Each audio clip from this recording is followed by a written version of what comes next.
પારડી તાલુકાના ખેરલાવ ગામે હનુમાનજીની પ્રતિમા ઉખાડીને નાળામાં ફેંકી દેવામાં આવતા ગ્રામજનોમાં ભારે રોષ ફેલાયો। મળતી માહિતી મુજબ આજે સવારે ગામ લોકો નિયમિત દર્શનાર્થે મંદિરે પહોંચ્યા ત્યારે મંદિરના ગર્ભગૃહમાં હનુમાનજીની પ્રતિમા ગાયબ હોવાનું જણાઈ આવ્યું હતું।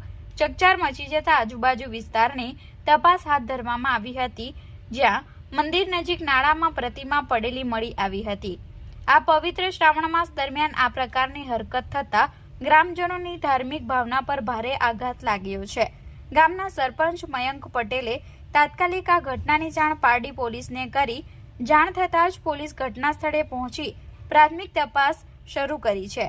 મંદિર પરિસર અને આસપાસના વિસ્તારનો પરિચય મેળવી પુરાવા એકત્રિત કરવામાં આવી રહ્યા છે।